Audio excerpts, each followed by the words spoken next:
کس کو کیا خبر کہ کون کہاں جا رہا ہے، ایک سایہ دار درخت ہے جو سب کے کام آ رہا ہے۔ ان کی گاڑی کے پیچھے میرا نام کیوں نہیں، آج لکھ دوں گا تم بس ٹریفک جام رہے۔ اور وہ جو دکھتی ہے کہ جاتی ہے کسی جنت کو، وہ جو دکھتی ہے کہ جاتی ہے کسی جنت کو، بس میرے یار کے در تک وہ سڑک جاتی ہے۔ وہ جو دکھتی ہے کہ جاتی ہے کسی جنت کو، کہ جس جسم پہ تجھے آج اتنا ناز ہے، وہ جسم بھی یامن بس چار کاندوں کا انداز ہے۔ ہاں وہ جسم بھی خوب زخم ملے ہیں مجھے عشق میں ساقی، درد دکھتا نہیں ہے تو دکھاؤں کیسے، واہ واہ واہ واہ کیسے۔ کبھی راستے میں دیکھو تو پلٹ کر میرے پاس آنا، یہ دل تمہیں دیکھ کر دھڑکتا بھر جائے۔ واہ واہ واہ واہ۔ پٲنۍ پانس حساب وَنُن، زایہِ لوٚبُم پننُے پان، اکھ بوزُن بیٚیہِ بدلُن، بیٚیہِ سمجھوُم پننُے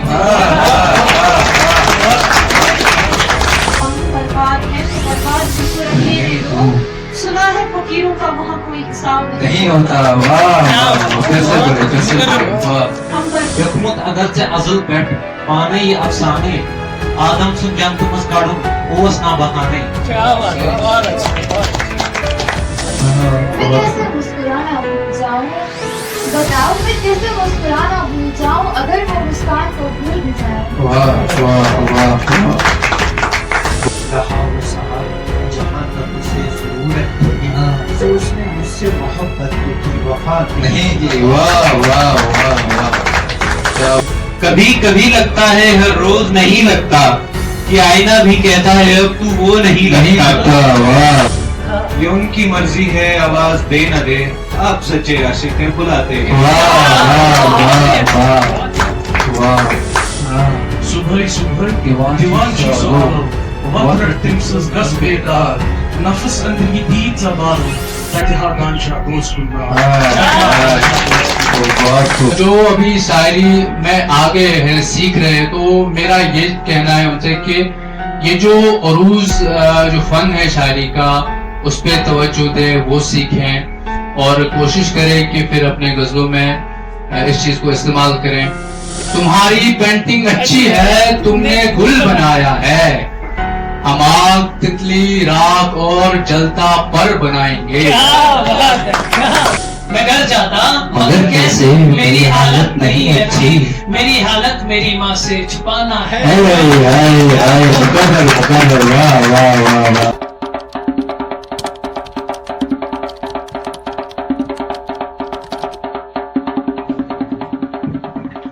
ایک غزل دیکھیں کہ امیر خسرو سے ہے یہ چلتی آئی غزل، امیر خسرو سے ہے یہ چلتی آئی غزل، عروج فن کے اصولوں سے سجائی غزل ہے، شعروں میں تو خیالوں کی روانی الگ ہے، میر کی لکھی فیض کی ادائی غزل، نئے زمانے میں چلتا ہے خیال نیا، ہے اس زمانے میں نصیر میں سمائی غزل، اسے تمنا تھی کہ خوشبو بس مہکتی رہے، تو داغ کی میں نے ایک تھی سنائی غزل، مفائلن فائلن مفائلن فائلن کے بحر میں عقیل نے، کے بحر میں ہے عقیل نے بھی پائی غزل۔ السلام علیکم ورحمۃ اللہ وبرکاتہ۔ تو جیسے کہ میں نے یہ غزل پڑھی، جو غزل میں آپ نے غور کیا ہوگا، میں نے کچھ باتیں اس میں کہی ہیں، جیسے کہ اور اس کی بات میں نے کہی ہے، جیسے کہ میں نے بحر کی بات کہی ہے، جیسے خیال کی بات ہوئی ہے۔ تو جہاں تک شاعری کا تعلق ہے، شاعری دو قسم کی شاعری ہے، ایک موزون شاعری، دوسری ناموزون شاعری۔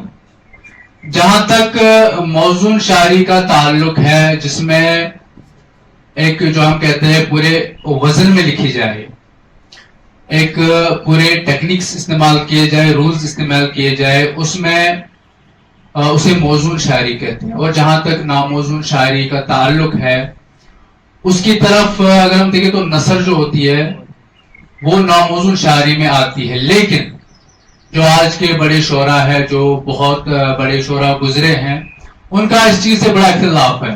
ناموزون شاعری, وہ اس چیز کو شاعری میں انوالو نہیں کرتے, وہ اس چیز کو شاعری نہیں سمجھتے, لیکن ادب کا حصہ بالکل ہے, کیونکہ نثر جو ہے, داستان گوئی جو تھی, سٹوری ٹیلنگ جو ہے, یہ لٹریچر کا حصہ ہے, لیکن شاعری کا حصہ, یہ میں نہیں کہہ رہا ہوں کہ شاعری کا حصہ نہیں ہے, لیکن جو بڑے شاعر ہیں ان کا اس سے اختلاف بہت ہے. اور موزون شاعری جو ہوتی ہے اس میں ایک فن ہوتا ہے عروض کا, عروض کا فن ہے, جس میں ردیف آتا ہے, قافیہ آتے ہیں, پھر جب مل کے بہر ردیف قافیہ زمین جسے ہم کہتے ہیں, تو ان چیزوں کا استعمال کرنا بہت ضروری ہے. اور جو یہاں پہ شاعری ہوئی, خیال آپ نے بولے, بہت ہی عمدہ خیال تھے, سب کے بہت ہی عمدہ خیال تھے. ان بھائی جان کی شاعری جو تھی بہت ہی اعلیٰ شاعری تھی, بہت ہی معیاری شاعری تھی. اور جو ابھی شاعری میں آگے ہیں, سیکھ رہے, تو میرا یہ کہنا ہے ان سے کہ یہ جو عروض جو فن ہے شاعری کا, اس پہ توجہ دے, وہ سیکھیں, اور کوشش کریں کہ پھر اپنے غزلوں میں اس چیز کو استعمال کریں. اس سے کیا ہوتا ہے کہ شاعری کی لطافت میں اضافہ ہو جاتا ہے. اور نظم, یہ جو ساری شاعری ہے یہ نظم ہے, اور پھر نظم سے صنف سخن غزل کی صورت میں آتی ہے. غزل میں کہوں کہ غزل اسے کہیں گے ہم کہ ایک میرے عزیز دوست کی ایک مثال دوں گا, وہ ہمیشہ مثال کہتے ہیں کہ اگر ایک بادشاہ کے 100 بچے ہوں, اس میں 99 بیٹے ہو اور ایک بیٹی ہو, وہ بیٹی کتنی محبوب ہوگی اپنے والدین کی, اتنی ہی محبوب غزل ہے نظم کی, اتنی ہی محبوب غزل ہے نظم کی. پہلے زمانے میں چلتا تھا غزل عورتوں سے باتیں کرنا, عورتوں کی باتیں کرنا, لیکن وقت کے ساتھ ساتھ سارا کچھ غزل میں آ گیا, مذہبی, سیاسی, سماجی, سب کچھ غزل میں سما گئے. تو پھر جو ہے نظم, جو خود نظم ہے, نظم کی بھی پھر 3 الگ سے قسمیں نکلی ہیں. جیسے پہلی جو قسم ہے پابند نظم ہے, غیر پابند نظم ہے, اور آزاد نظم ہے. میں ان پر ابھی بات نہیں کروں, لیکن میں آزاد نظم پر ضرور بات کروں گا. وہ جو ہے بڑا لمبا ٹاپک جائے گا, تو لیکن آزاد نظم پہ اس لیے بات کروں گا کیونکہ آج جو بہت سے لکھنے والے ہیں وہ یہ کہتے ہیں کہ اردو میں بھی پروز ہوتے ہیں, آزاد شاعری ہوتی ہے, لیکن کس طریقے سے ہوتی ہے یہ میں بتا دوں گا. آزاد نظم جو ہے, پہلا اصول یہ ہے کہ ایک ٹاپک ہمیں سلیکٹ کرنا ہے, ایک ٹائٹل سلیکٹ کرنا ہے جس کے گرد نظم ساری گھومنی چاہیے. اور دوسرا جو ہے, اس میں ردیف اور قافیہ استعمال نہیں ہوتے, لیکن بحر نہیں بہور استعمال ہوتے ہیں, بہور استعمال ہوتے ہیں, ایک سے زیادہ بحر. اور کہیں ایسا بھی ہوتا ہے کہ اگر آپ مصرع لکھتے ہیں تو بحر کا ایک ارکان بھی استعمال ہوتا ہے, اس سے بھی ایک مصرع بن جاتا ہے. کہیں آپ اسی نظم میں دوسرے مصرے میں 2 ارکان استعمال کر سکتے ہیں, 10 تک کی گنجائش ہے, زیادہ سے زیادہ 10 ارکان آپ استعمال کر سکتے, اور کم سے کم 1 سے آپ شروع کر سکتے. لیکن یہ نہیں ہے کہ بحر استعمال نہ ہو, اس میں بہور بخوبی استعمال ہوتے ہیں.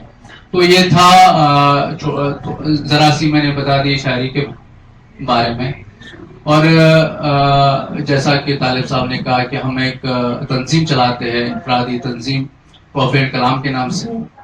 الحمدللہ بہت لوگ جڑ رہے ہیں کافی اینڈ کلام کے ساتھ, اور ہماری صرف یہ کوشش نہیں رہتی ہے کہ صرف ایونٹس کرائے, مشاعرے کرائے, لیکن ہم پھر ہم مشاعرے کراتے ہیں, بڈنگ رائٹرز بلاتے ہیں یہ دیکھنے کے لیے کہ کہاں پہ کمیاں ہیں. اس کے بعد ہم ورک شاپس چلاتے ہیں, بہت جو وادی کے مشہور شاعر ہوتے ہیں ان سے بات کرتے ہیں, کلاسز کرواتے ہیں.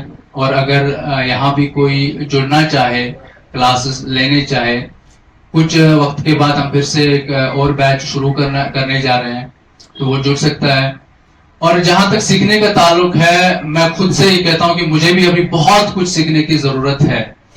یہ جو سیکھنے کا چیز ہے یہ ایک ویسی سیڑھی ہے جس کا آخری پڑاؤ نہیں ہے, یہ چلتی جا رہی ہے, اس کا آخری پڑاؤ نہیں ہے. یہ جو سیکھنے کا جو ہنر ہے, تو سب سے یہ ہے کہ سیکھیں, پڑھیں, زیادہ سے زیادہ پڑھیں اور لکھیں. تو میرے خیال سے شاعری کے متعلق بہت ہوا, تو چند غزلیں میں پیش کرنا چاہوں گا جو میں نے لکھی تھی.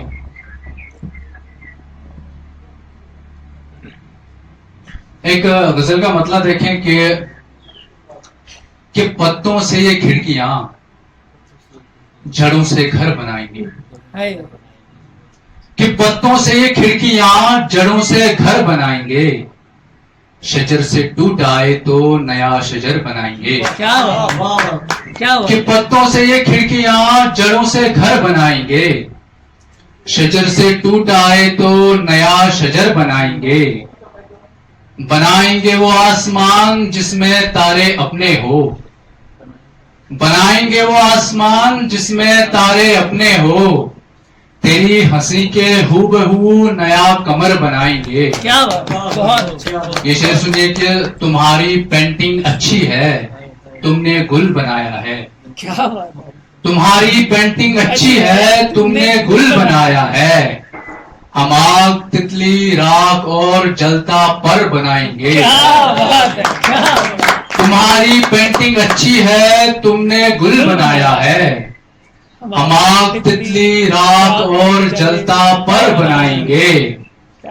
کوئی اگر مجھے کہے کہ تم نے کیا کیا پایا ہے, کوئی اگر مجھے کہے کہ تم نے کیا کیا پایا ہے, جواباً اپنی تختی پر بڑا صفر بنائیں گے. کوئی اگر مجھے کہے کہ تم نے کیا کیا پایا ہے, جواباً اپنی تختی پر بڑا صفر بنائیں گے. یہ ایک شعر کشمیر کے حوالے سے کہ جو پوچھ لے کوئی مجھے میرے وطن کے معنی کا, جو پوچھ لے کوئی مجھے میرے وطن کے معنی کا, تو ہر طرف سے خون اور کٹا جگر بنائیں گے. جو پوچھ لے کوئی مجھے میرے وطن کے معنی کا, تو ہر طرف سے خون اور کٹا جگر بنائیں گے. کہ پتوں سے یہ کھڑکیاں جڑوں سے گھر بنائیں گے, شجر سے ٹوٹ آئے تو نیا شجر بنائیں گے. ایک اور غزل کا مطلب دیکھیں کہ عجیب تھے رابطے ہمارے عجب یہ میں نے اڑان رکھ دی. عجیب تھے رابطے ہمارے عجب یہ میں نے اڑان رکھ دی, کہ تجھ کو دینے کے واسطے ہنسی ہنسی میں نے جان رکھ دی. عجیب تھے رابطے ہمارے عجب یہ میں نے اڑان رکھ دی, کہ تجھ کو دینے کے واسطے اب ہنسی ہنسی میں نے جان رکھ دی. یہاں پہ تیرے ہی کارواں کے ہر ایک مسافر نے بولے قصے, یہاں پہ تیرے ہی کارواں کے ہر ایک مسافر نے بولے قصے. میں نے بھی تب اپنے حق میں بس منزلوں کی ساری تھکان رکھ دی. بڑے سفیروں کے فیصلے تھے, بڑے امیروں کی تھی منزل. بڑے سفیروں کے فیصلے تھے, بڑے امیروں کی تھی وہ محفل. مجھے جو بولا تو مشورے میں نے کہ بس ایک اذان رکھ دی. بڑے سفیروں کے فیصلے تھے, بڑے امیروں کی تھی وہ محفل. مجھے جو بولا تو مشورے میں نے کہ بس ایک اذان رکھ دی. سلے ہوئے یہ سبھی کے لب ہے, جھکی ہوئی ہے گردن سب کی. سلے ہوئے یہ سبھی کے لب ہے, جھکی ہوئی گردنیں سب کی. میری جو آوازیں کٹ گئی تو میں نے قلم میں زبان رکھ دی. سلے ہوئے یہ سبھی کے لب ہے, جھکی ہوئی گردنیں سب کی. میری جو آوازیں کٹ گئی تو میں نے قلم میں زبان رکھ دی. کبھی تو میرا بھی دم گھٹے گا کہ تب تو نکلے گی جان میری.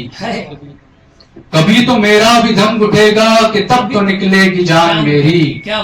ابھی بھی دم گھٹ رہا ہے میرا, ابھی ہے دل پہ چٹان رکھ دی. عجیب سے رابطے ہمارے عجب یہ میں نے اڑان رکھ دی, کہ تجھ کو دینے کے واسطے اب ہنسی ہنسی میں نے جان رکھ دی. ایک اور آخری غزل, اس کے بعد اپنی جگہ لوں گا کہ نشان نکلا جہاں سے بھی میرا گھر کاٹ کے نکلا. نشان نکلا جہاں سے بھی میرا گھر کاٹ کے نکلا, کہ جیسے باغباں پھولوں سے بنجر کاٹ کے نکلا. نشان نکلا جہاں سے بھی میرا گھر کاٹ کے نکلا, کہ جیسے باغباں پھولوں سے بنجر کاٹ کے نکلا، لگی زنجیر تھی نازک پروں میں ایک پرندے کے، لگی زنجیر تھی نازک پروں میں ایک پرندے کے، چھڑایا ایک پر اس نے وہ ایک پر کاٹ کے نکلا۔ مقرر بھائی مقرر۔ لگی زنجیر تھی نازک پروں میں ایک پرندے کے، چھڑایا ایک پر اس نے وہ ایک پر کاٹ کے نکلا۔ ابھی ممکن نہیں کہنا ابھی گردن ہے نیزے پر، ابھی ممکن نہیں کہنا ابھی گردن ہے نیزے پر، ہنر اس کا نہیں مجھ میں وہ خنجر کاٹ کے نکلا۔ بالخصوص یہ شعر سنیے کہ فرعون جیسی خصلت ہے میں کیسی دھار سے گزروں، کہ فرعون جیسی خصلت ہے میں کیسی دھار سے گزروں، وہ موسیٰ تھا عصے سے بھی سمندر کاٹ کے نکلا۔ کہ فرعون جیسی خصلت ہے میں کیسی دھار سے گزروں، وہ موسیٰ تھا عصے سے بھی سمندر کاٹ کے نکلا۔ رکا ہے قافلہ بھی دیکھنے انجام طوطے کا، رکا ہے قافلہ بھی دیکھنے انجام طوطے کا، وہ کٹ کے ایسے نکلا سارا منظر کاٹ کے نکلا۔ آخری شعر کے کہا تھا سال کے اب آخری دن ہی ملیں گے ہم، کہا تھا سال کے اب آخری دن ہی ملیں گے ہم، وہ کیلنڈر سے میرے بھی دسمبر کاٹ کے نکلا۔ نشان نکلا جہاں سے بھی میرا گھر کاٹ کے نکلا، کہ جیسے باغباں پھولوں سے بنجر کاٹ کے نکلا۔ بہت بہت